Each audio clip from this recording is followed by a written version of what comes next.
سيد الأنبياء والمرسلين وعلى آله وأصحابه أجمعين. أما بعد فقد قال الله تبارك وتعالى في القرآن المجيد: بسم الله الرحمن الرحيم.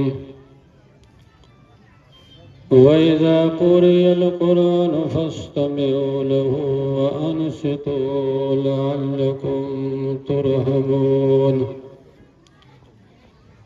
وقال النبي صلى الله تعالى عليه وسلم: لا يبقى من الإيمان إلا اسمه ولا يبقى من القرآن إلا رسمه.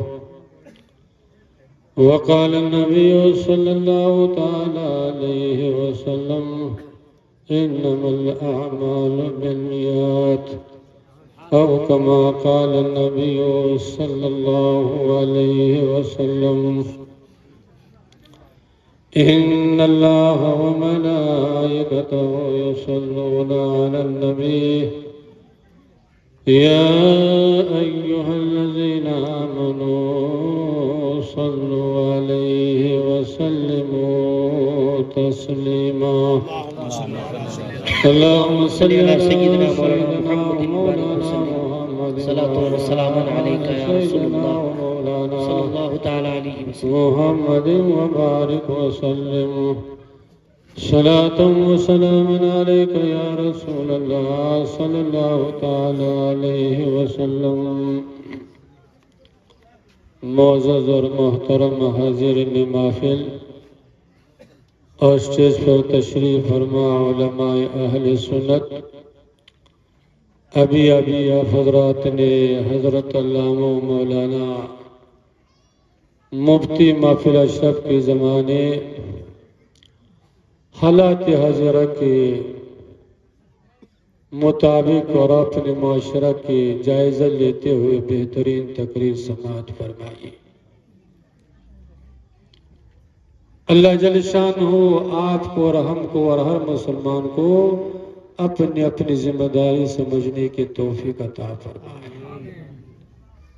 اگر ہم لوگ اپنے معاشرہ کا جائزہ لیں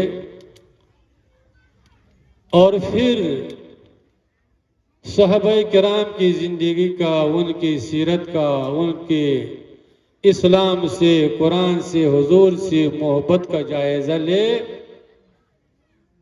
تو پھر یہ حدیث جو اللہ کے رسول نے ارشاد فرمایا کہ لا یبقى من الایمان الا اسمہ، کہ ایسی زمانہ آنے والا ہے، ایسے وقت آنے والا ہے، ایسے مسلمان آئیں گے کہ لا یبقى من الایمان الا اسمہ، کہ صرف ایمان کا نام ہی باقی رہے گا، نام کا مسلمان ہوگا.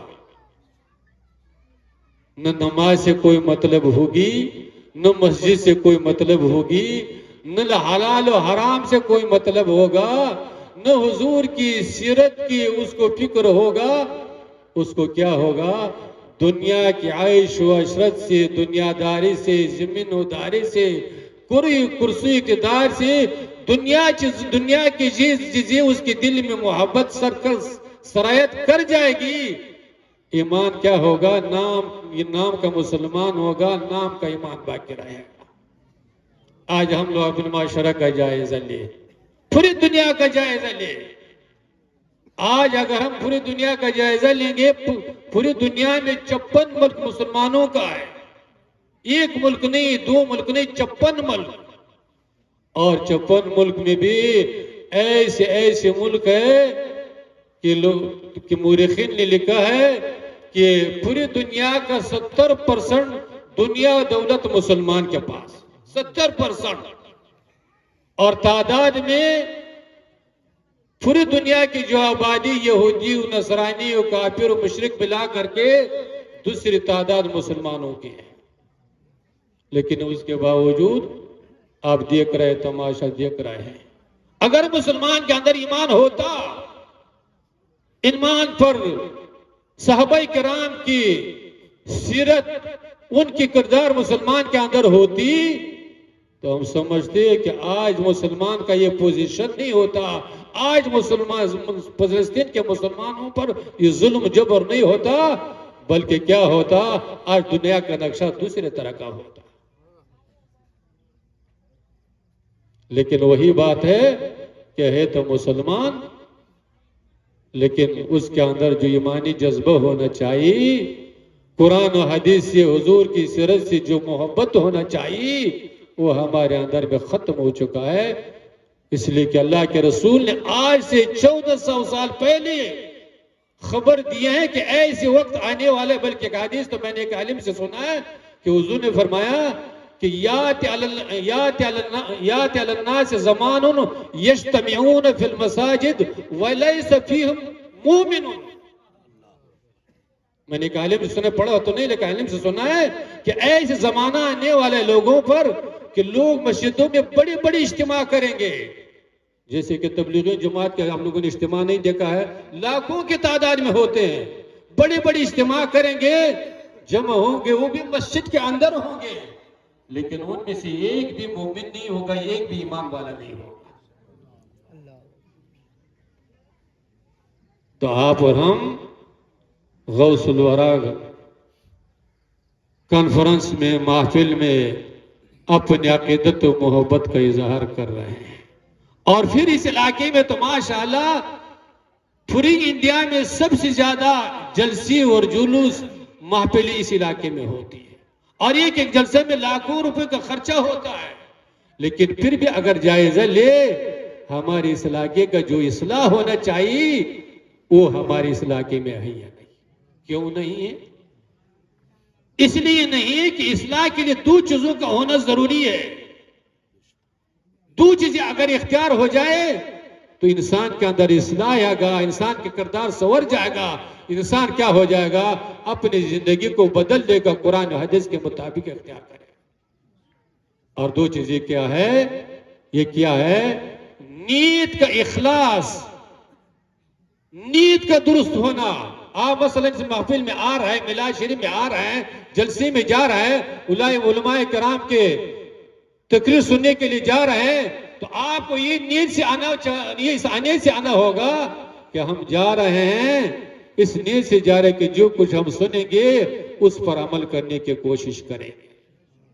اس جذبے کے ساتھ آنا ہوگا، اس جذبے کے ساتھ سننا پڑے گا۔ اور دوسری چیز کیا ہے کہ جس محفل میں آ رہے ہیں اس محفل کے کیا کرنا ہوگا، ادب و احترام بجا لانا پڑے گا۔ اور اس کو قرآن حکیم نے، اللہ جل شانہ نے قرآن حکیم کے اندر ارشاد فرمایا، بیان فرمایا۔ اللہ جل شانہ ارشاد فرماتا ہے وَإِذَا قُرِئَ الْقُرْآنُ فَاسْتَمِعُوا لَهُ، کہ جب قرآن کی تلاوت ہو رہا ہو، قرآن کا بیان ہو رہا ہو، حدیث کا بیان ہو رہا ہو، شریعت کا بیان ہو رہا ہو، حلال و حرام کا بیان ہو رہا ہو، عقائد و اعمال کا بیان ہو رہا ہو، نماز کا بیان ہو رہا ہو، تو کیا کرو؟ فَاسْتَمِعُوا لَهُ، اس کو سن لو۔ اور کیسے سن لو؟ اس کانوں سے نہیں، دل کے کانوں سے سن لو، غور سے سن لو، ہدایت کے غرض سے سن لو، کامیابی کے غرض سے سن لو۔ اور آگے کیا کرو؟ وَأَنْصِتُوا، اور خاموشی اختیار کرو، سن بھی لو اور خاموشی بھی اختیار کرو۔ کیا سکھایا جا رہا ہے؟ ایسے محفل کے ادب و احترام سکھایا جا رہا ہے۔ سبحان اللہ، کہ جب ایسی محفل میں آؤ اس کو دل کے کانوں سے سنو، غور سے سن لو، ہدایت کے غرض سے سن لو، اور خاموشی اختیار کرو، ادب سے بیٹھو۔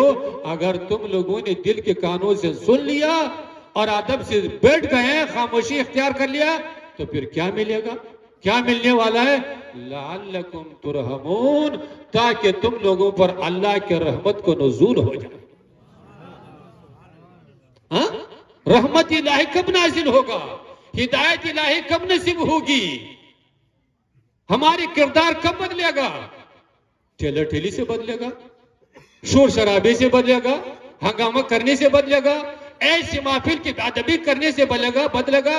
وہ کہتا ہے کہ ادب بدنصیب، کہ جو ایسے محفلوں کے بے ادبی کرے گا ماں باپ کا جو بے ادب ہوگا، مسجد کا جو بے ادب ہوگا، قرآن کا بے ادب ہوگا، وہ کیا ہوگا؟ بد نصیب ہوگا، کب نصیب ہوگا اس کو، نہ دنیا میں کامیابی ملنے والے، نہ آخرت میں اس کو کامیابی ملنے والے۔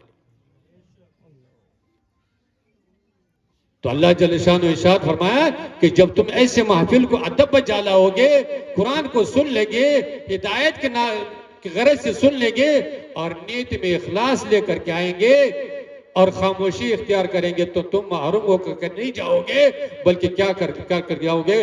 اللہ کی رحمتوں کو لے کر کے جاؤ گے، ہدایت کو لے کر کے جاؤ گے، اصلاح کو لے کر کے جاؤ گے، دنیا و آخرت کے کامیابی کو لے کر کے جاؤ۔ آج ہمارے جلسے جو ہو رہے ہیں، میلادی جو ہو رہے ہیں، آپ ہم سے زیادہ یہ جانتے ہیں، ہم لوگ بھی تو ہر میلاد میں صبح بھی رہتے ہیں، شام بھی رہتے ہیں، آپ لوگ بھی جانتے ہیں کہ جلسوں کو منعقد کرنے کا غرض کیا ہوتا ہے، کمیٹی والوں کا کیا غرض ہے، ہمارے علماء کرام، ہم لوگ جو پیر صاحب بنے ہوئے ہیں، ہم لوگ جو سٹیج پر آتے ہیں، ہمارے کیا غرض ہے، اور آپ اور ہم جو سن رہے ہیں ان کا کیا غرض ہے؟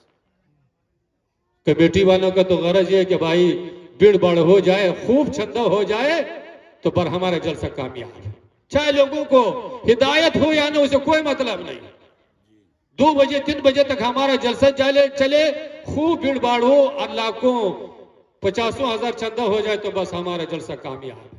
ہمارا نیت تو یہ، کمیٹی والوں کا نیت یہ ہے۔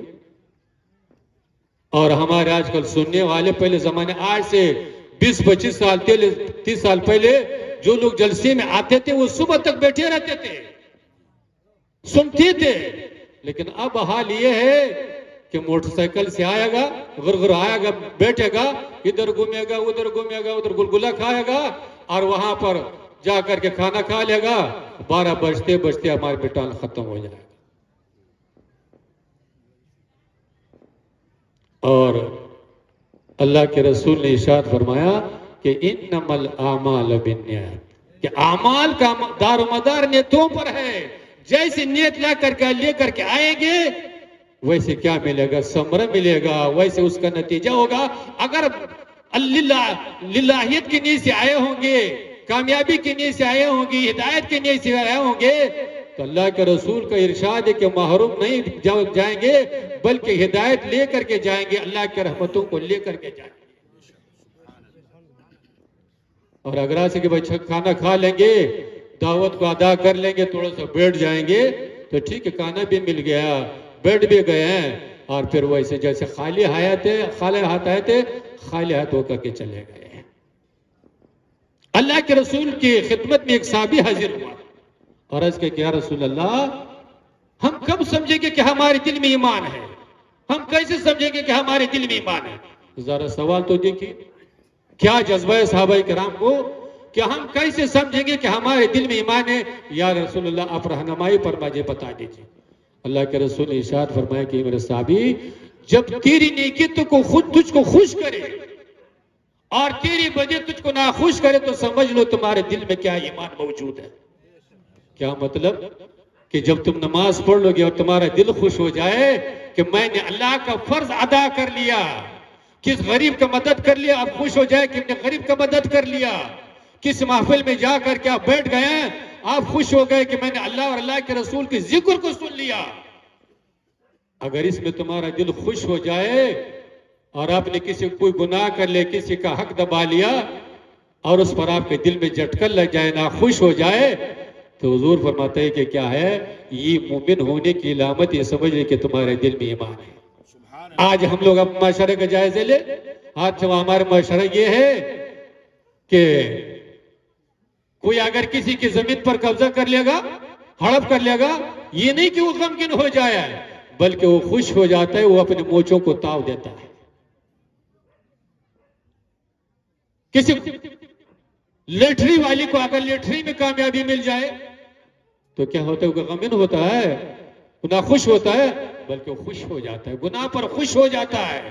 تو اللہ کے رسول نے ارشاد فرمایا کہ میرے صحابی، جب تمہاری نیکی تم کو خوش کر دے اور تمہارے بدی، تمہارے گناہ تم کو ناخوش کر دے تو سمجھ لیجئے کہ تمہارے دل میں کیا ہے؟ ایمان موجود ہے، تم صاحب ایمان ہو۔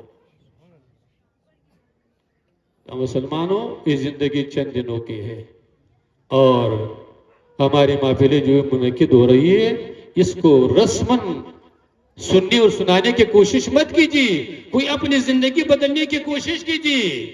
یہ دنیا کی پریشانیاں تو کم ہے جو آج ہمارے اوپر مسلط ہو چکے ہیں، کافر ہمارے اوپر مسلط ہو چکے ہیں اور ہم لوگوں کو ذلت اور رسوائی کا سامنا کرنا پڑا ہے۔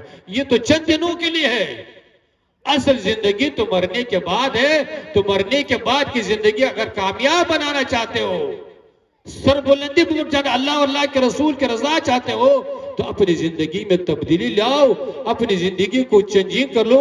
جس پوزیشن کو سنبھالے ہو اس پوزیشن سے ہٹ جاؤ، مسجد کو آباد کرو، خدا کے گھر کو آباد کرو، برگاہ الہی میں جھک جاؤ، اللہ اپنے گناہوں سے توبہ کر لو، اپنے گناہوں سے باز آ جاؤ، تو انشاءاللہ العزیز آپ کے اوپر دنیا میں بھی اللہ کے رحمتوں کا برسات ہوگا۔ جتنے دنیا کے پریشانی وہ بھی دور ہو جائیں گے اللہ کے فضل و کرم سے، اور مرنے کے بعد جو منازل آنے والے ہیں وہ بھی انشاءاللہ آسان ہو جائیں گے، اس میں بھی کامیابی ملے گا، اللہ بھی راضی ہوگا، اللہ کے رسول بھی راضی ہوگا۔ اللہ کے رسول نے ارشاد فرمایا لا یبق من الایمان الا اسمہ ولا یبق من القرآن الا رسمہ، کہ ایسے زمانہ آنے والے کہ ایمان کا صرف نام ہی باقی رہے گا۔ ابھی تو مفتی صاحب نے تذکرہ کیا کہ حضرت عمر فاروق رضی اللہ تعالیٰ کے ایک چرواہا ہے کہ کتنا مضبوط ایمان ہے، کتنا مستحکم ایک چرواہا ہے، اور پھر ہم لوگ اپنے ایمان کا جائزہ لیں۔ اور اللہ کے رسول نے فرمایا کہ ایسے زمانے آنے والا ہے کہ قرآن کا صرف کیا باقی رہے گا، رسماً پڑھا جائے گا۔ آج تو ہم لوگ قرآن پڑھنے کے لیے تیار نہیں، اگر کبھی پر کوئی مر گیا، کوئی انتقال کر گئے تو ہم لوگ جا کر کے رسماً قرآن خوانی کر لیا تو ہم نے لوگوں نے کیا قرآن کا حق ادا کرے؟ نہیں، قرآن کا اللہ جل شانہ نے جو نازل فرمایا یہ آپ کی اور ہماری ہدایت و کامیابی کے لیے نازل فرمایا ہے کہ اس قرآن کو پڑھو، اس قرآن پر عمل کرو تو کیا ہوگا، تمہیں دنیا کی بھی کامیابی ملے گی اور تمہیں آخرت کی بھی کامیابی نصیب ہوگی۔ آج قرآن پڑھنے کے لیے کوئی تیار ہے؟ قرآن سمجھنا تو دور کی بات ہے، قرآن پڑھنے کے لیے ہم لوگ تیار نہیں۔ موبائل تو گھنٹوں چلانے کے لیے تیار ہے، غیبت کر رہے تو گھنٹوں کے لیے ہم لوگ کر رہے ہیں، لیکن قرآن پڑھنے کے لیے ہم لوگ تو دور کے، ہم لوگ جو مولانا صاحب ہے، پیر صاحب ہے، ہم لوگ جو نہیں پڑھ رہے تو ہم لوگ کہاں سے پڑھیں گے؟ اس لیے مسلمانوں ایسے محفلوں سے فائدہ اٹھائیے اور آپ اور ہم کو اپنی اصلاح کی کوشش کرنا چاہیے۔